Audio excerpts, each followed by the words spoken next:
Hi folks, hello and welcome to the final in the little series of, maybe you're saying not so little actually, Marcus, self-study videos for the ozone story topic. This one wraps things up by introducing some quantitative work. Everything we've talked about so far with the atmosphere, it has been talking about processes that go on, but not anything that introduces quantity to that. But of course, chemistry doesn't just say what is happening, it likes to ask the question, how much is there, and hence the wonderful word of moles. The problem with the atmosphere, of course, is that things are in the gas state. And when it comes to working with gas, substance in the gas state and moles, we have the molar volume thing, which at RTP, 25 degrees C, 1 atmosphere pressure, is 1 mole of any gas occupies 24 dm cubed. But up in the atmosphere, the temperature is not necessarily 25 degrees C, and certainly as you go up in the atmosphere, pressure is definitely not 1 atmosphere. So if we start trying to work with between volume and moles, we quickly run into difficulty there. So this video introduces something called the ideal gas equation. Sorry, the pen is being a little bit dodgy. Apologies if the writing looks a bit messy. I'm using a different pen for some reason. So the ideal gas equation, and this links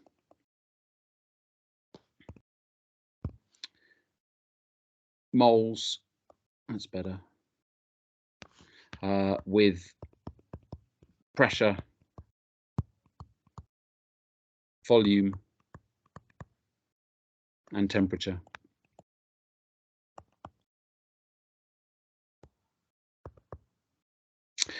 So rather than saying 1 mole at 1 atmosphere pressure and 25 degrees C always occupies 24 dm cubed, we can work with any pressure and any temperature and still be able to link moles and volume, or end up using it more flexibly. Okay, let's just have a quick think about some relationships involved in the behavior of gases, and I think a bit of common sense here will help you see how this equation can be fairly easily built. So have a think. As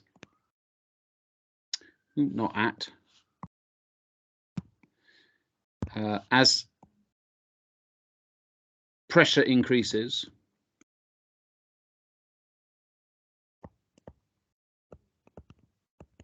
what do you think happens to the volume of a gas? If everything else stays the same, you have a fixed number of moles of gas, you're not changing the temperature, but you increase the pressure.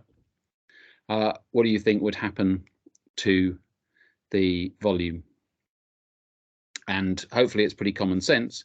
Volume decreases.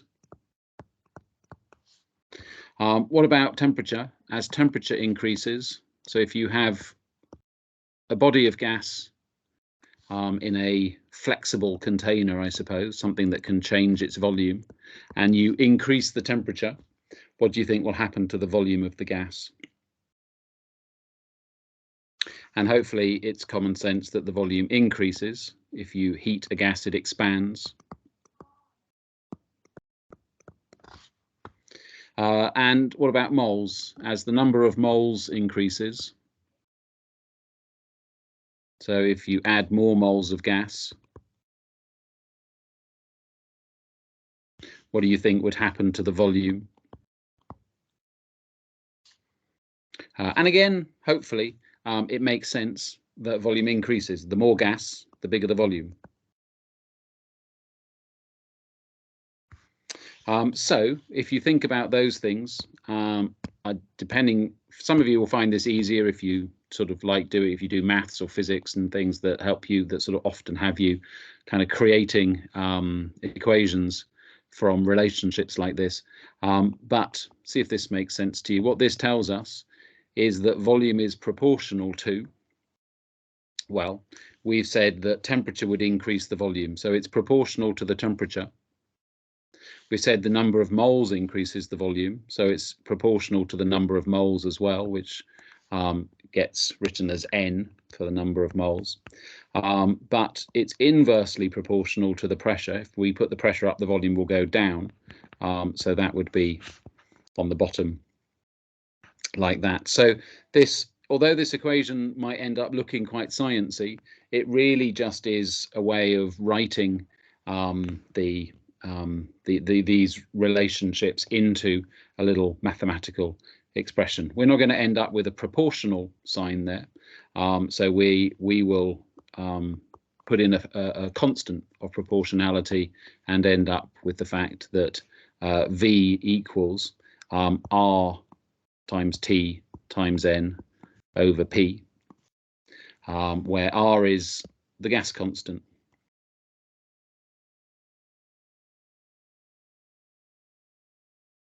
Which has a value of 8.314, and it's on the data sheet.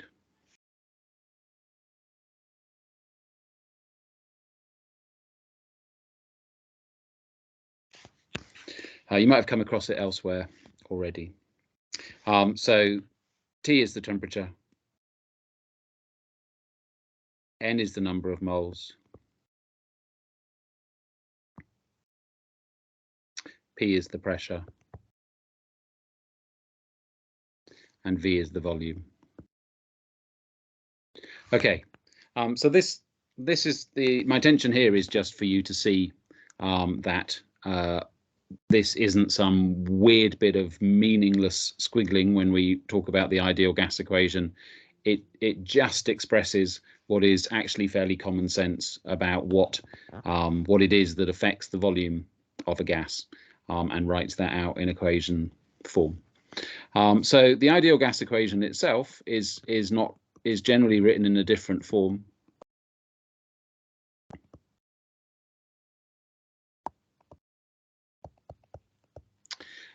And so it's written this way: PV equals nRT, which is just a rearrangement of what you can see in the green above, just simply moving the P up to be with the volume. It kind of makes it memorable. It almost looks like a word, pervnert, which often people seem to remember it as pervnert, just because I guess pervert is just a sort of memorable word. So you could remember pervnert, or you could remember, turn it into an anagram or whatever of some kind. I don't know what you can do with those letters.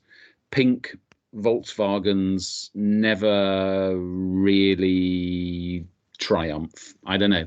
Whatever means something to you, you can come up with something. If you come up with something spectacular, then let us all know. Okay, we can then use this equation to work between data about the conditions a gas is under and moles, connecting it to moles. So it just expands, like I say, from being the 1 mole of any gas occupies 24 dm cubed at 298 K and 1 atmosphere pressure, to allow us to work with moles under any conditions that a gas might be found at. The challenge, though, is not just remembering the equation and rearranging it. It's the fact that, this being a sciencey equation, we have very particular units. So this is the pressure in pascals. So that's the standard unit of pressure for gases, the Pascal. This is volume, and the standard unit of volume in science is not the dm cubed that we just use in an everyday way in chemistry, because that's the kind of quantity that we're often working with, or that sort of scale. It's actually in meters cubed.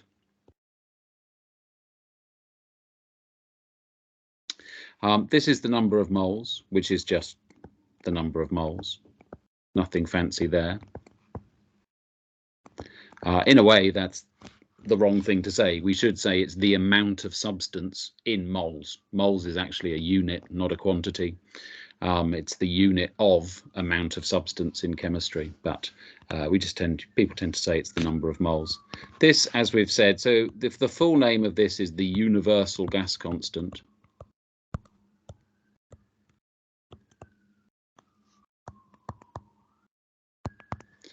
That's on the data sheet.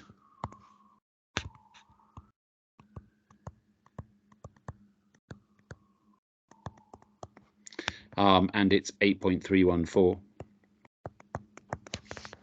So you don't need to memorize that. And this is the temperature. And it's in Kelvin.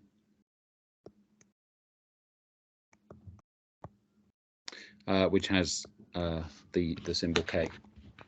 Okay, so now you're not going to be given that equation. That equation you have to memorize by remembering PervNert or something, or an anagram.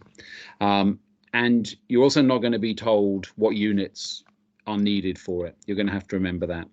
So this is a bit of memorization here. You could easily make yourself a little set of Anki flashcards or something that just check you and know what each term is and what the units are. And then we need to be able to manipulate it, which relatively straightforward. I seem to have lost my toolbar with pens. Oh, coming back in a moment. Okay. That's better. Are we still broadcasting or recording rather? Recording. Yeah, good. Okay, should be working. Okay, so that's the equation. Like I say, you have to memorize it. And then we can get simple equations that just make us plug data in. So e.g., calculate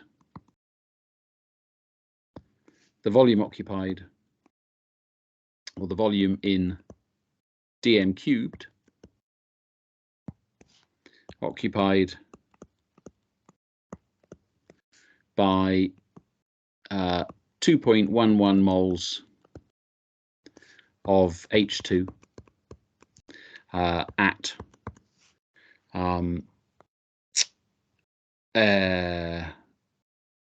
180 kilopascals pressure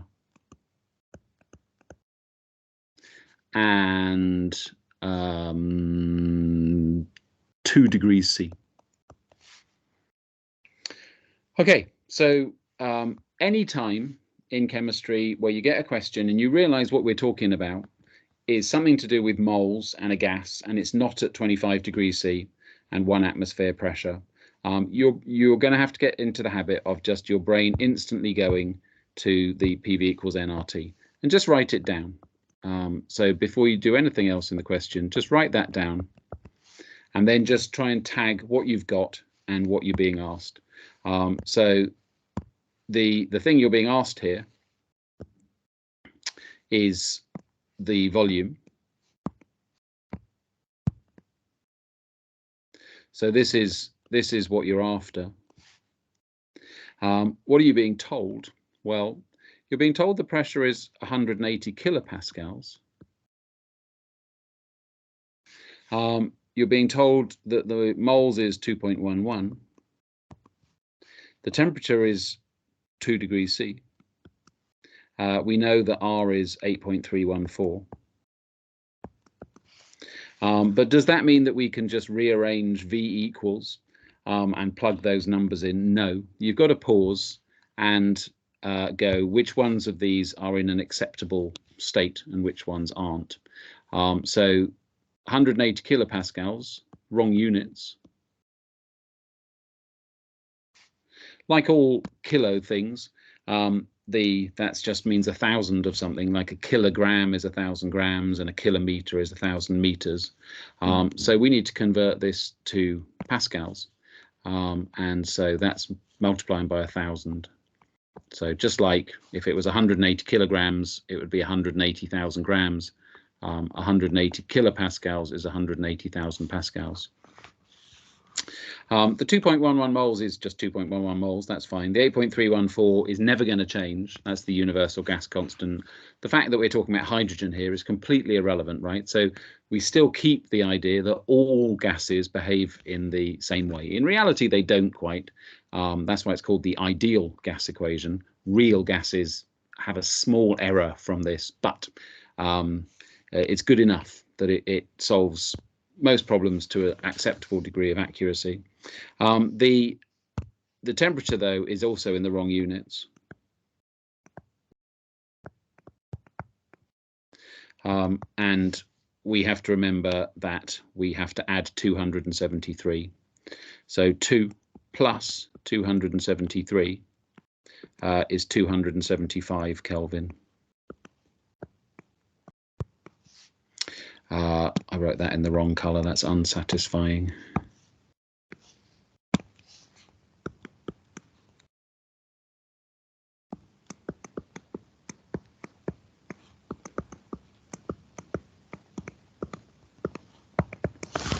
Okay, so now we're in a position to solve here.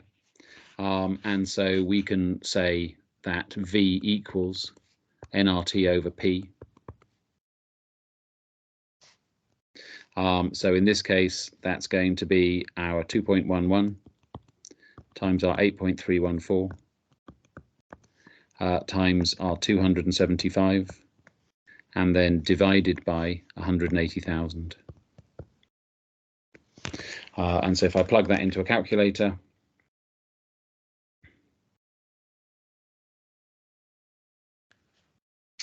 (2.11) times 8.314 times 275 divided by 180,000 tells us that is 0.0268 as the volume. Now, what is it as a volume? Remember, the units in this equation are meters cubed. So the question said, calculate the volume in dm cubed.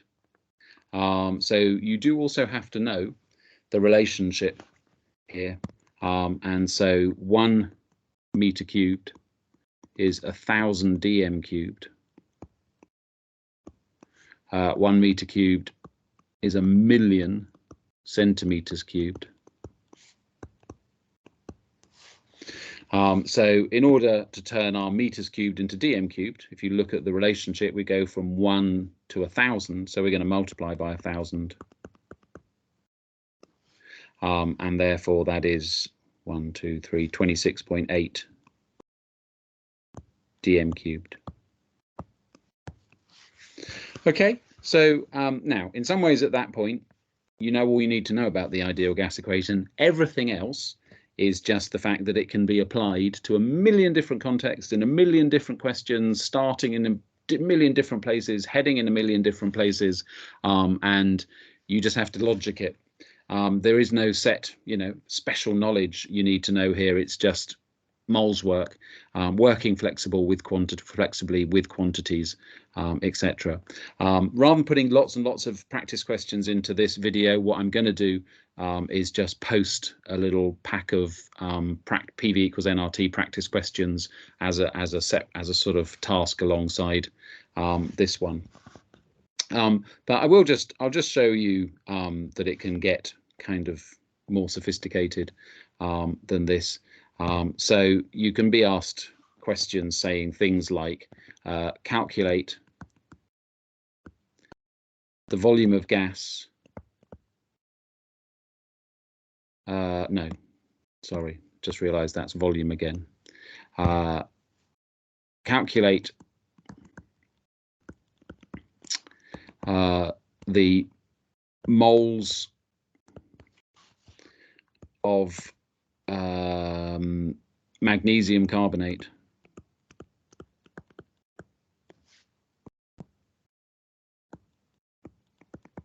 present if the total thermal decomposition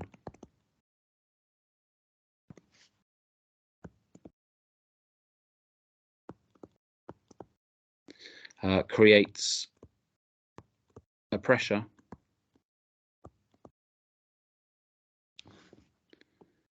of 580 kilopascals in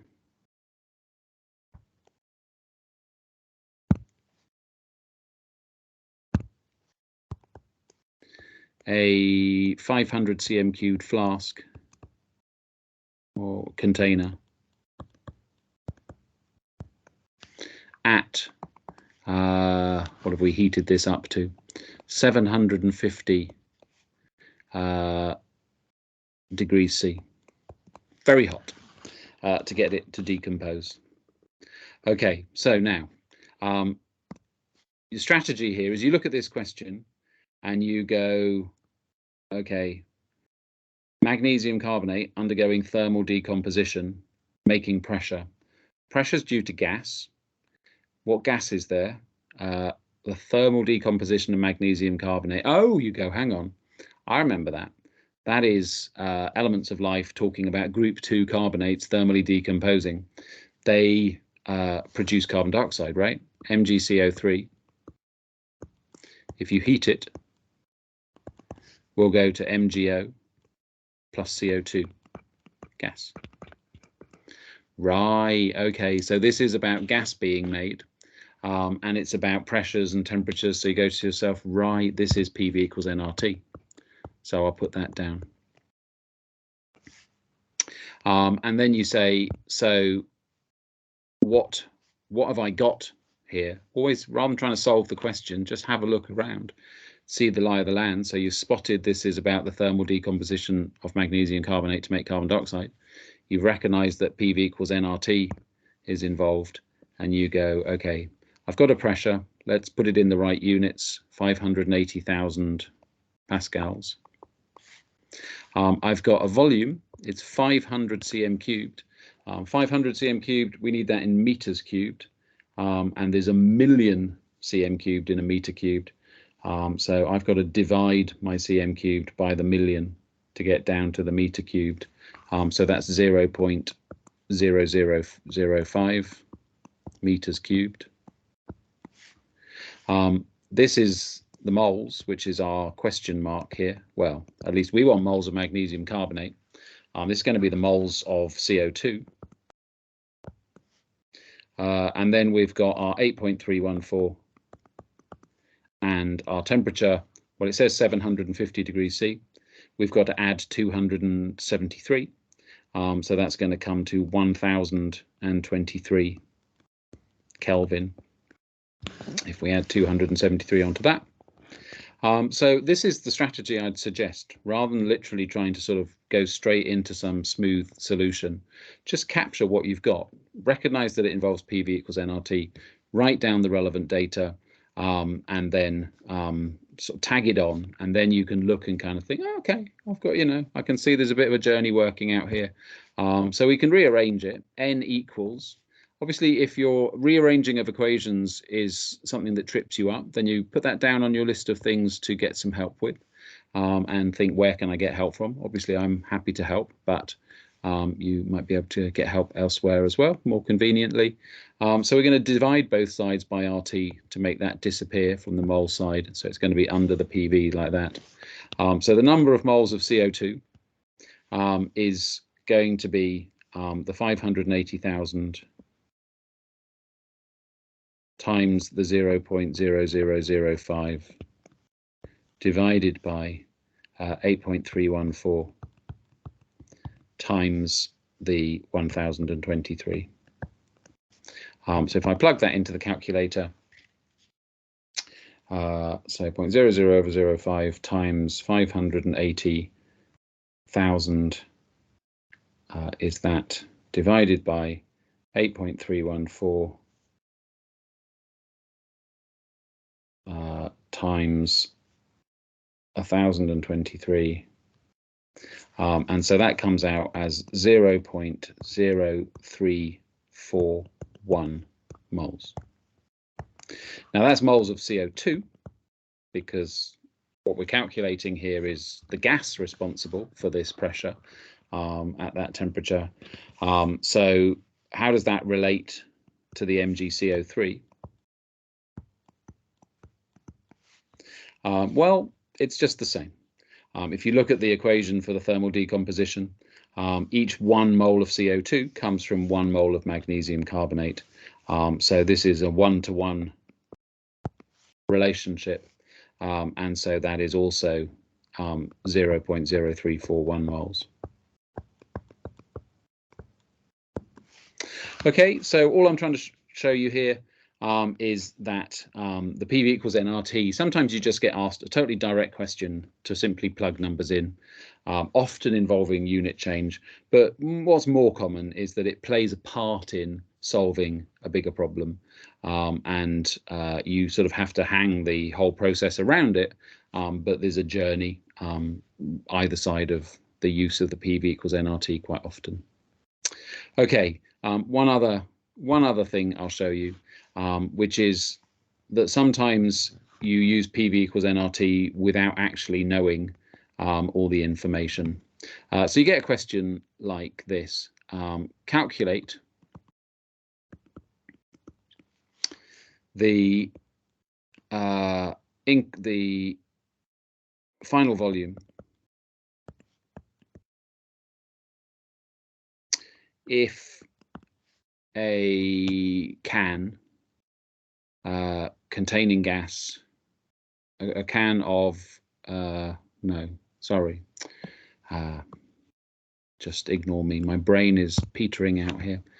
Calculate the final pressure, didn't need to wipe all that out,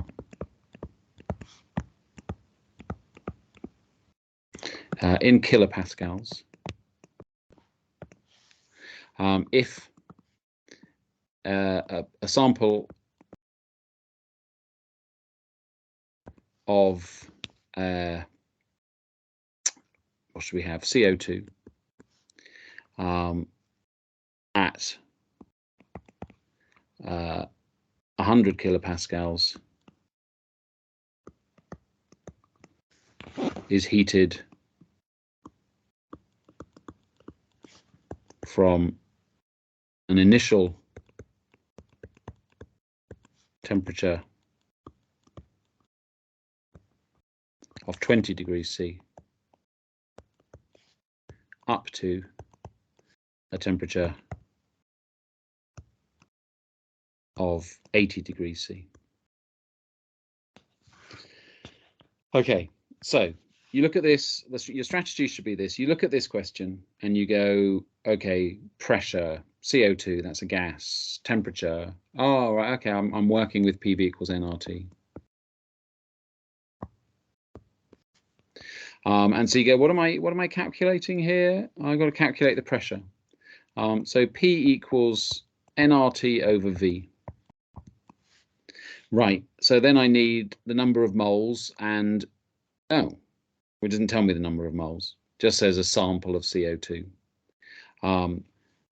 So how am I supposed to do this? I've got, and it also doesn't tell me the volume, right? It just tells me that I've got a sample CO2 at a certain pressure being heated up. So what? How does this work? Question mark. No N, no V.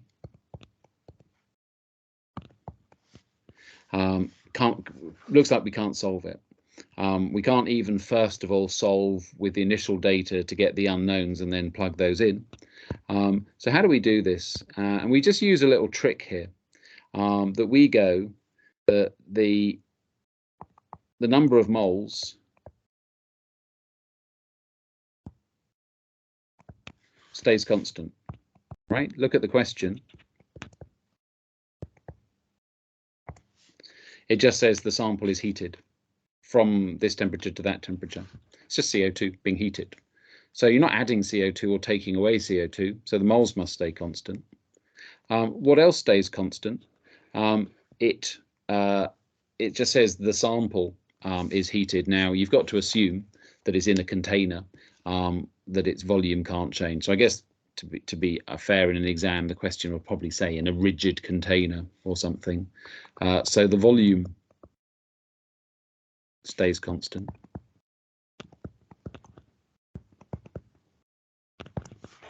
And of course, R is always a constant.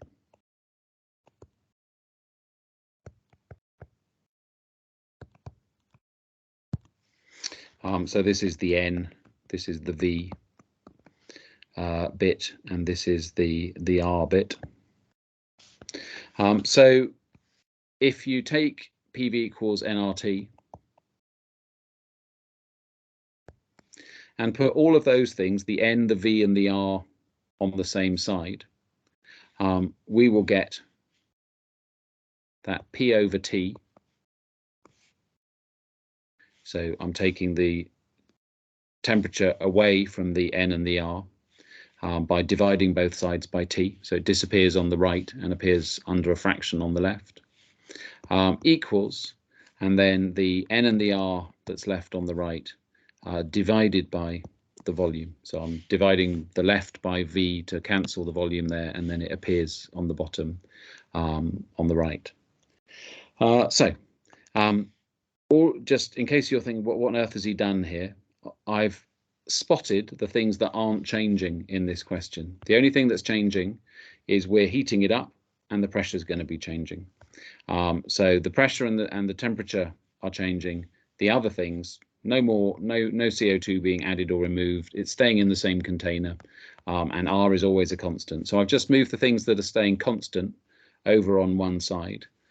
So this stays the same.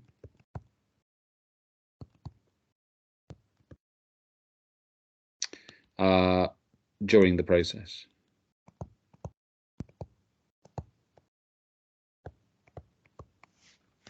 So that the value of that bit is going to be to stay constant, which means that P over T will be constant.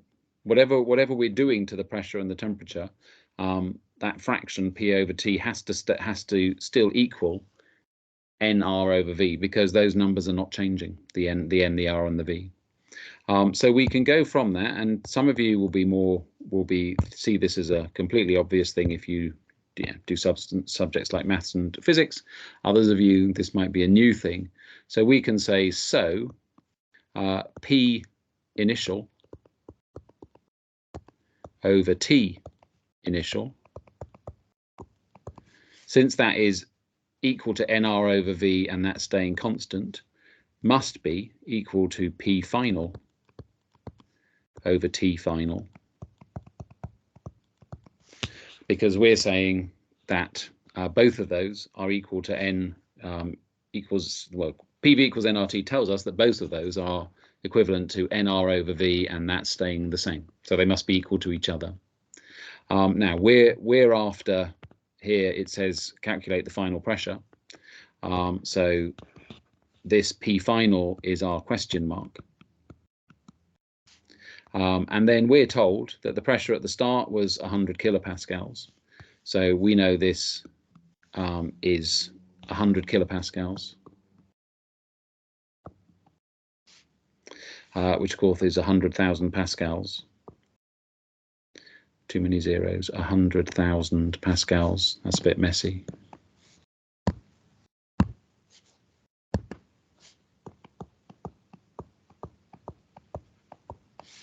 And the temperature at the start was 20 degrees C.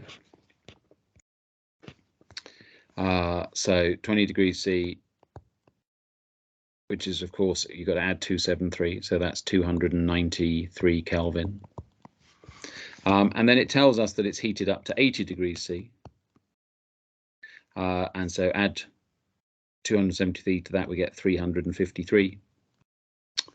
Not 333, 353.